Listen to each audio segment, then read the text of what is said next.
Wearing my mask is a consciously chosen act.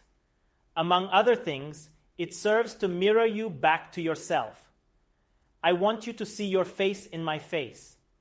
The situation is that you are wearing a mask just like me. But while I know about it, you are unconscious of it. Your mask is invisible even in your own eyes. You already forgot that you put it on many years ago, and since then you identified with it. The mask completely melted on your face. While I am wearing only one mask, you are constantly changing your masks to show different faces to different people. But you almost never show your real face. You try to live up to the requirements of others to be accepted and loved. You were born with your original face, and you were an innocent baby. But you put on your first mask around the age of 4 because of your parents. Your parents did not accept you 100% as you were. They had expectations, desires, and wants towards you that they wanted to force onto you no matter what. This is when a really important point in your life arrived. You felt that unconditional love turned into conditional love. Your wants confronted with their wants.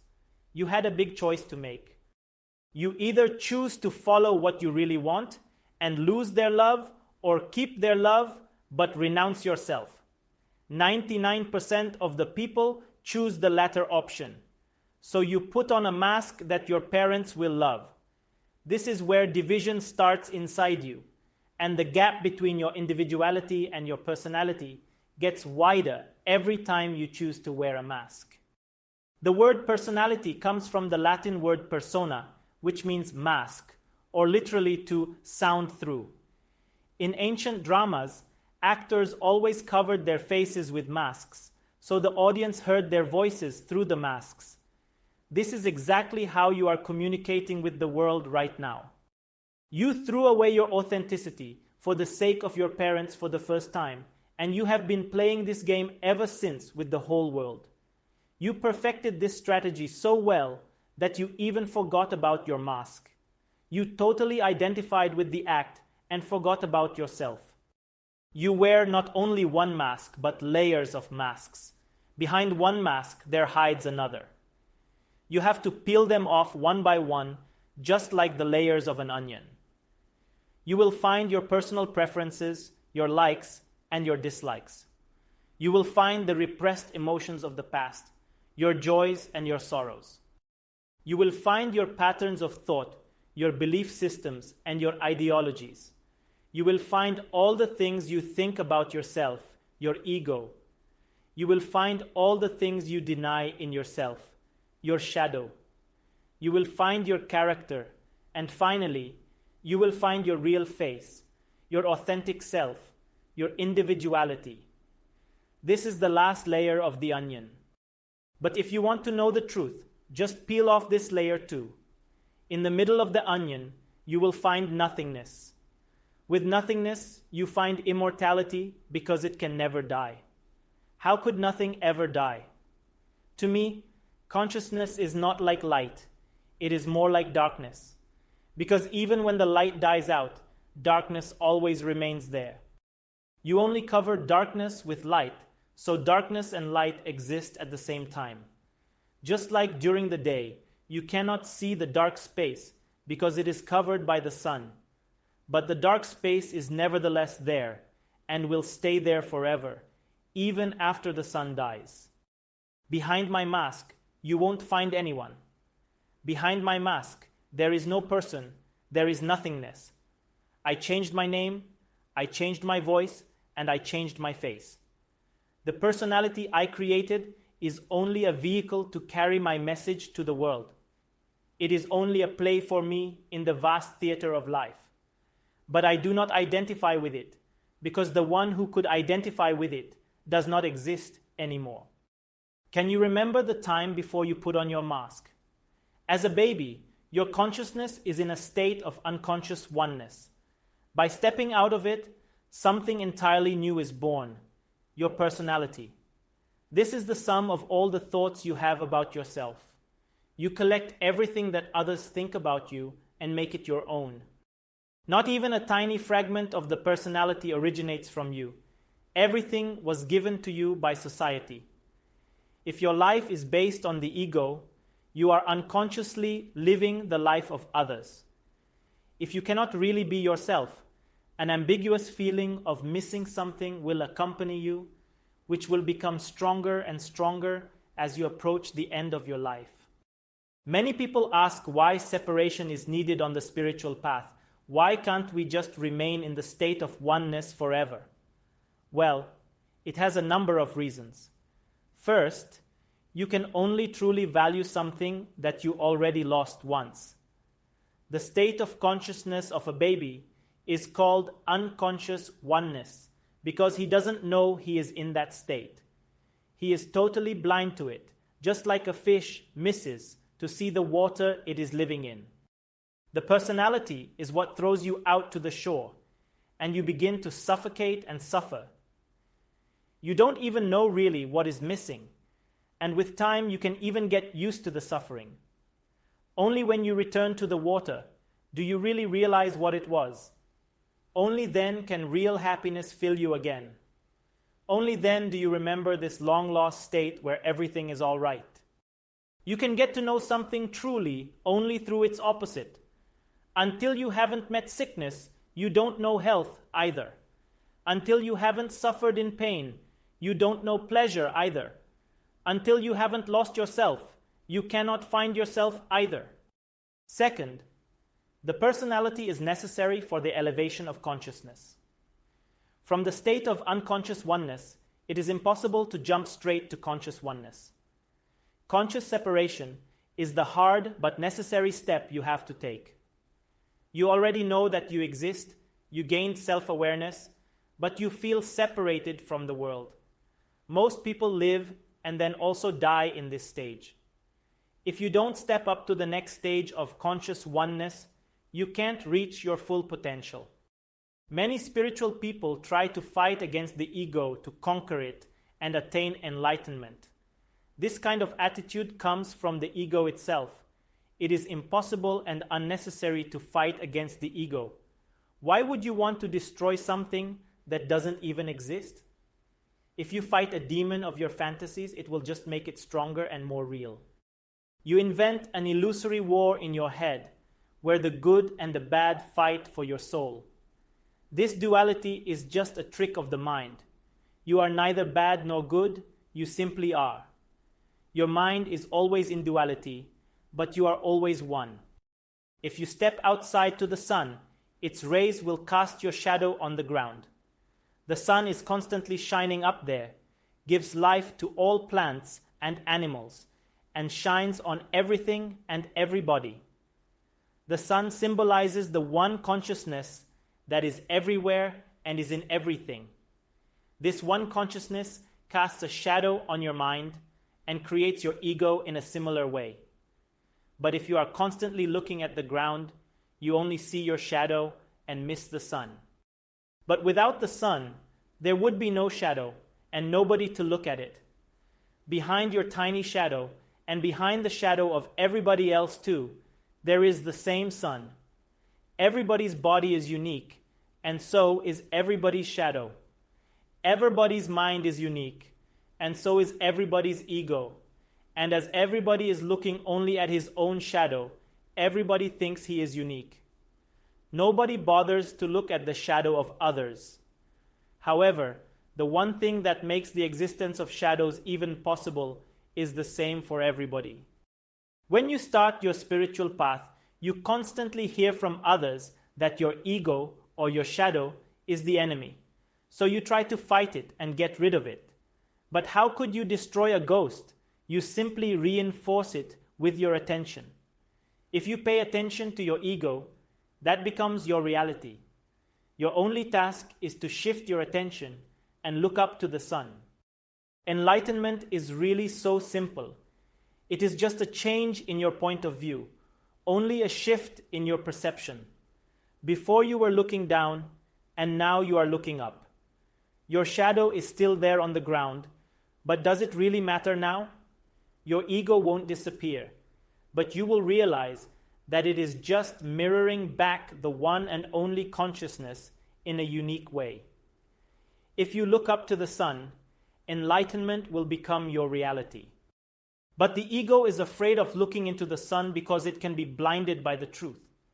The mind senses danger because in the unknown anything can happen.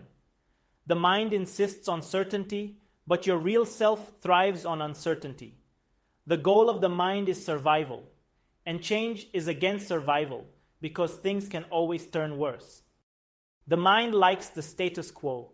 It would never like to change anything except if your situation is really bad. Then it seeks ways to help your survival. The mind is dead because it is based on the dead past. If you always listen to it, you will become a zombie, sleepwalking unconsciously through your whole life. Or you can also look at your personality like a ghost that took possession of your soul. It took completely over, you let it in, and now it occupies your body and your mind. Your real self is in a deep sleep, while this entity is using you for its own sake. You are the one who is giving it energy. Until you are not even aware that it is there, your soul remains trapped. You need to awaken inside. You need an exorcism. In the beginning, even a small light of consciousness is enough to break the rule of darkness. This entity actually consists of two parts. The part that you accept is the ego, and it can be found in the conscious mind. The other part is called the shadow, which lives in the subconscious. The shadow consists of all the ideas you deny and reject in yourself and that you are unaware of. So not only is the personality a split from your real self, but the personality is also split in itself. The ego and the shadow are counterparts, and they are always fighting with each other. You can imagine them like an angel and a demon sitting on your shoulders and whispering into your ears. The angel represents your ideal self, the way you would like to see yourself, and the way you would like for others to see you. The demon symbolizes your flawed self, the one you hide from others and even from yourself. Both the ego and the shadow can contain both positive and negative aspects. Many times, if you have a positive ego, in other words, you think good things about yourself, you push away your bad qualities from your consciousness. And similarly, when you think you are a bad person, usually the cause is that you suppress your positive traits. But life is not black and white. Everything is a mix. Nobody is perfect, but nobody is inherently bad either. So, it's not that the ego is positive and the shadow is negative. It's more like the ego is accepted while the shadow is rejected. It depends on your family, on your upbringing, and the society you live in, what is valued and what is condemned. For example, in some families, emotional sensitivity is looked down, while some societies reject creativity and individualism. When you push these beneficial qualities into your shadow, you become less than who you could be. Your shadow is a compromise created by repressing the unwanted to get love. It can contain many things, but its core is actually your parental pattern. If you already discovered it in the previous module, you will have a much easier time here. If not, now you can start to uncover the more superficial aspects of your shadow one by one until you get to the core and find your parental pattern. Shadow work is unavoidable if you want to attain enlightenment, because there is no place for darkness and shadows in pure light. One of the first and most important steps of the spiritual path is to integrate your shadow into your ego. By integrating it, it stops being a shadow and starts being part of the ego. By making it conscious, it stops being unconscious, and everything you consciously think about yourself is your ego. An ego without a shadow can be called a pure ego. You can drop your shadow by letting go of the idea of who you should not be and what you should not do. Then, it will be possible to drop your pure ego too, by letting go of the idea of who you should be and what you should do. What remains then is your pure individuality. What remains is who you are without any condemnations or expectations and without any resistance or conditioning. So, the way is to integrate the shadow, but every time you face it, pain comes up. This is the same pain you wanted to avoid by pushing it into the subconscious. But the shadow is called the shadow exactly because you cannot escape from it. It follows you everywhere. And as your subconscious is 10 times more powerful than your conscious mind, the hidden aspects of yourself control your life in a much greater degree than the ones you know about. The more you are afraid of a demon, the more frightening it becomes. The more you resist your shadow, the stronger it becomes. You need to stop feeding it with your energy, and the only way is to release your resistance and face the pain. But if you remember the exercise from a previous lesson about healing emotional pain, you will realize that this pain will only last for a moment. If you don't resist it, it can flow right through you, and you can let it go. So now, I would like you to make a simple but important exercise. The key is to be completely authentic with yourself and conjure up some courage. Try to find out what you have been denying in yourself so far. I actually want you to listen to your demon and hear its whispers. Why do you really do what you do? What are some hidden motivations in your life that you don't want to admit to yourself? What is it that you really want to do, but you don't? What activities serve as substitutes for your true desires? What is it that you condemn in others the most? In what ways are you doing exactly the same thing without even realizing it? What is it that others condemn in you? What is it that you condemn in yourself? What advice would you give to yourself if you were your own life coach? If during shadow work you meet some painful truth, that is actually a good sign. You need to purge yourself from your demon, and the only way is to stop denying it and start understanding it. Don't express it, just accept it and understand it. Even if it is painful, keep going until you are completely clear. I promise you that a great relief is waiting for you in the end of the tunnel. Now, let me call your attention to another basic fallacy of this virtual world you created in your mind. If you do not have penetrating eyes, you may look at the world as the sum of objects and beings. Let me explain to you why, in reality, objects are not objects and beings are not beings. Every material thing is a sum of its parts. Its thingness is only a linguistical consensus. There are no two things in the universe that are exactly the same. Everything is unique. Even though we may call two similar objects the same because of certain characteristics, in reality, there are many differences between them. So mathematics is not based on reality because it presupposes two or more exactly same objects that we can count. But every object is unique. Besides, no object has an absolute existence. This means that they cannot exist on their own. Every object is made up of elements that are divisible. Every object is the sum of its parts. The whole process of science is about dissection. By dissecting even the atom, scientists found mostly empty space inside. Ultimately, objects are inherently empty.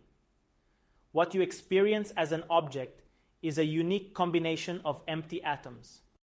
As a third point, what you perceive is not even the object itself. What you think of the object is only your perception of it. This object would not exist without you because you need the mind to perceive it. In fact, you are sensing your own senses, and your mind creates impressions based on the electrical impulses. As a fourth point, your senses are extremely limited.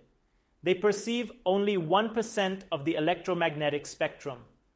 Much of the world is invisible for us.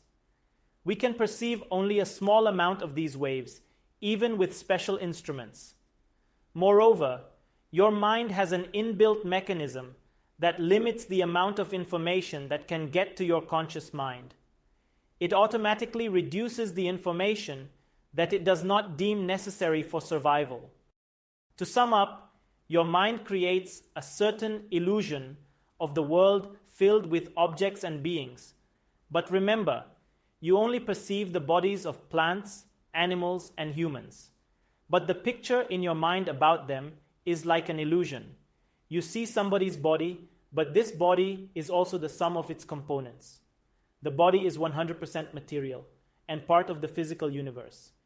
So even the body is empty and is only a perception. The whole body is a sensing mechanism used to perceive the world. But even the body is part of this illusional world. Your senses are sensing themselves. When you can be aware of this, you can get out of your body.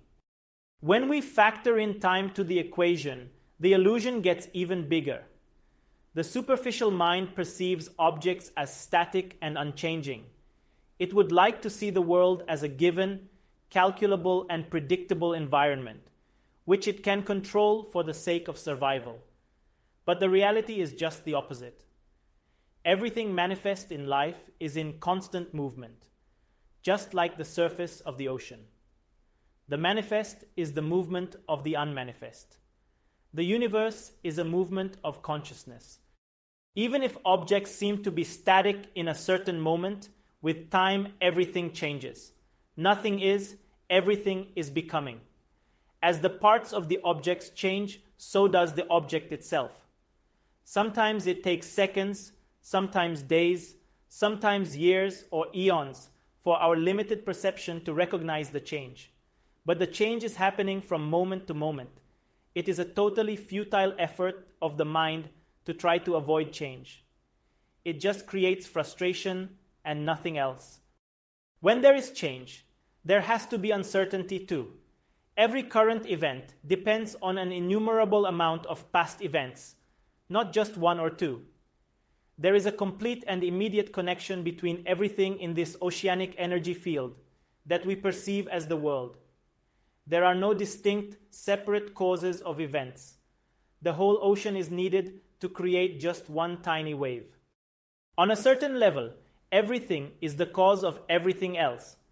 Our limited mind cannot make correct predictions about the future, because one effect is caused by an infinite number of causes. Thus, as everything is constantly changing, everything is constantly uncertain at the same time. Paradoxically, only change is certain. Change affects the whole manifest world, which we perceive as matter, energy, emotion, and thought. These are constantly changing, unifying and separating, composing and decomposing, and turning into each other.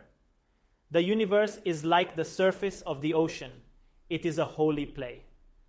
Everything manifest will become unmanifest again at some point.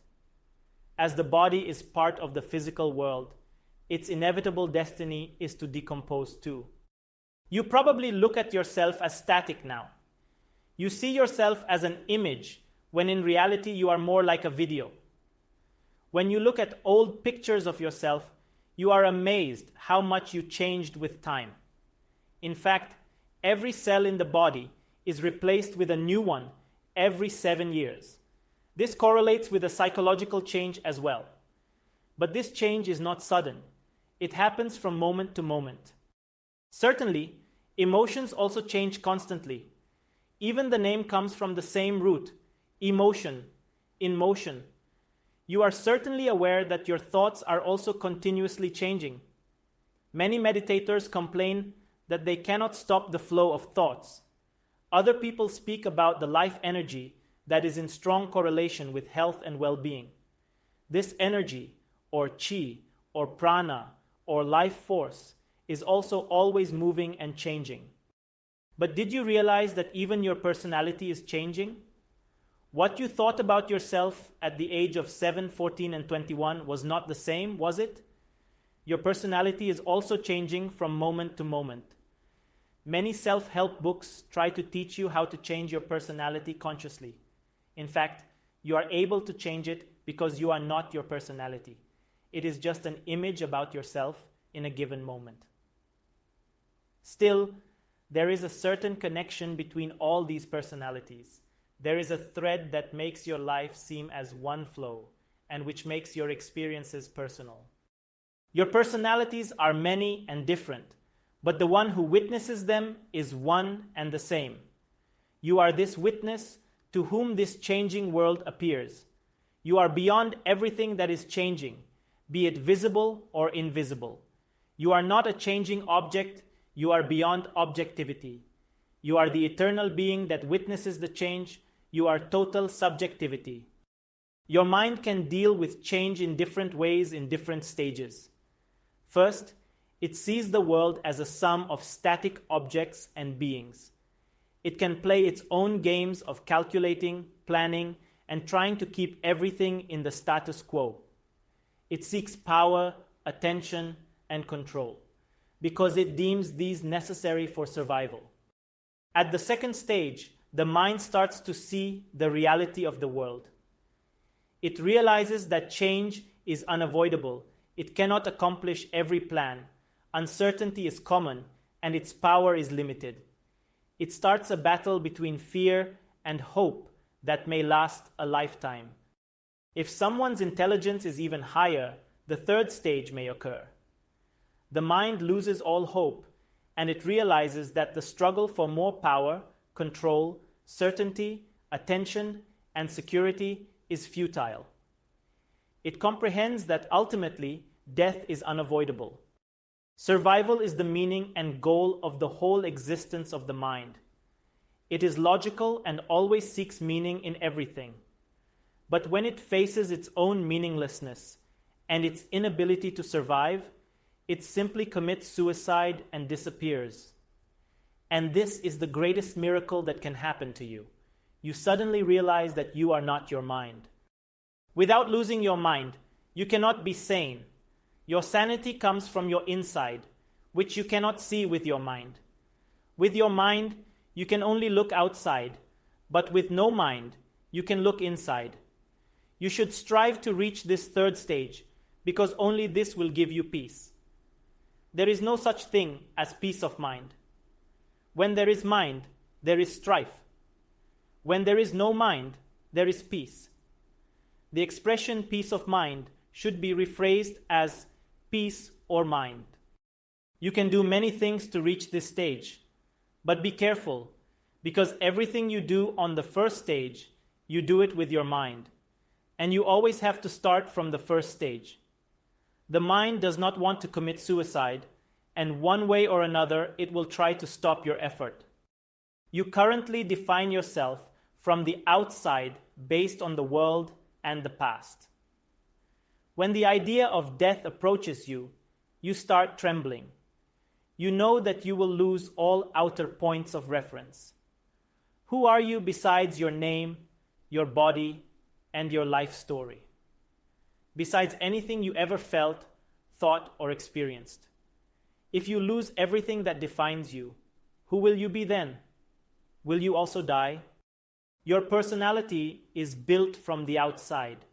When you drop it, your self-identity will come from the inside. It will not depend on anything. It will be absolute. You will become an infinitely small point in existence, around which the whole world revolves. The whole world may be in chaos, but this small point will always be in peace. After the third stage, you will witness the world from your center. Your center cannot be changed, cannot be divided, cannot be lost, cannot be destroyed, and cannot be taken away from you. When you are functioning from your center, you can easily accept the realities of your outer life: change, uncertainty, and death. You will know that these affect only your outer life. But inside, you are immortal. You are the eye of the cyclone, the eternal in the eons, the center in the chaos.